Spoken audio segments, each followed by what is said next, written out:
Welcome back to the channel. I'm here to share some of my latest sewing projects. I'm in the midst of working on a project for charity, sewing for charity, and I saw an idea to make sensory mats for children and babies. I started making my own. My first one, this was the prototype. So it's just soft fabrics of flannel and chenille. And then I tried a few different ideas. They weren't the best ideas, but it got me started down that rabbit hole called the internet, where I searched Pinterest and Google and YouTube for sensory and fidget mats for kids. And we already make them for adults at Sew for Service, the nonprofit that I volunteer with. And I wanted to go in the direction of making them for kids. So I started this one, and like I said, it had some good ideas and some not so good. Everything about these mats has to be 100% safe for kids and hold up well to washing and drying on a probably weekly, daily basis maybe. So I wanted to really make sure that everything is done well.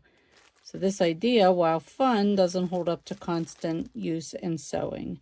So this might get made into more for something for my house for when my granddaughter comes over.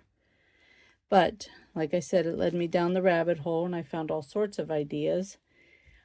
Today I made small size. I'll do the crinkle now and get it out of the way. So I will show you more of the quiet one because this is noisy. Okay, so same idea. So it's just a small square with some of the ribbons for the senses. And it's got like chenille on one side and that minky on the other, and just some coordinating ribbons. So that's a small size that would go for babies. The crinkle is fun, but it's nice to have an option to have the quiet blankets. Then the first prototype that I made myself was this one. Again, there's some issues to be gone through, such as this fringe, while it's nice, could become tangled with little kids' hands. So this would go to maybe a school where someone's watching the children. The time is limited. But in any case, really fun ideas to add like pom-poms and these shapes that they can play with. Again, they're all soft fabrics, giving different textures. This is a little prairie point sewn in. We use this satin blanket edge binding, and I'm not the best at sewing this, but I'm finding new ways to do this so that it looks nice as well as functions in a good way. So who doesn't love this minky? I mean, I'm sure there's somebody, but the back is just a fleece or a flannel, so to keep it from slipping down. Another one that I made, and I took off the binding because I did such a horrible job at sewing. But I did this one, which has a strap with a little snap. So you could, well, if you know how to do a snap, apparently I'm struggling. Anyways, you could snap something to play on that, like something like this, and then take it off. Doing this kind of pleating was kind of fun, and once this is finished, it'll get washed and all the water-soluble marker will come out. So we have the minky, we have another little soft cuddle fabric, and then the chenille, and I added some elastic loops to that. And then this corner I added, so they're called, I don't know, to me it's a crocheted worm, but apparently the name is wind spinner. You can make these, but this just gives the kids something fun to play with and another texture. And then again, the back is fleece. So I have to get some more of the blanket binding, which kind of looks like this. and get that stitched around here using the new method. But the place that, like I said, I volunteer with is called Sew for Service. We get donated items, fabric, yarn. Look us up. I can't come up with the words right now, so look us up, sewforservice.org. That's SEW 4, the number 4, service.org. So basically, in a kit, you would get the seam binding, so the blanket binding. You would get 4 panels of pre-cut fabric that usually coordinates or provides stimulation in color and texture.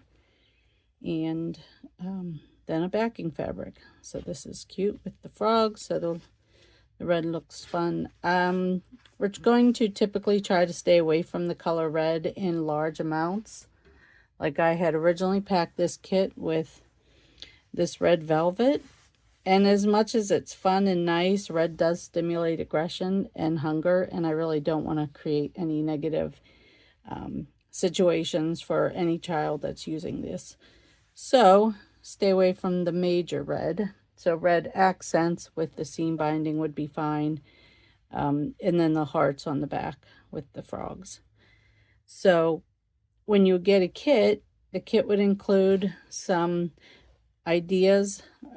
We will have a link to a database of ideas to add to the project. So each of these squares you could leave plain, which some will be plain, and then there will be others that have lots of little fidget things to do. So you might sew on a interesting piece of trim to give, the child a place to follow with their finger. You could do, like I did on these ones, the elastic, and have something to, fidget around with, the pleating. On this one, like I did these shapes, those could be done. There's so many options available to make these. So that's one thing I've been involved in lately, making these kits, getting the product developed for our charity, and how we're going to make it into something that other people can sew at home. I just wanted to say a huge thank you to all of my new subscribers. I know a lot of people came here because I follow true crime, LawTube, streamers who live stream trials and hearings, and I was in a live stream this morning and was just saying how I would love to get a gift membership to the stream that I was watching, and next thing I know, they're promoting my channel and promoting what I'm doing. So I just want to say thank you to anybody who's here from The Broken Baker or Recovery Addict or Mo in the Deep End.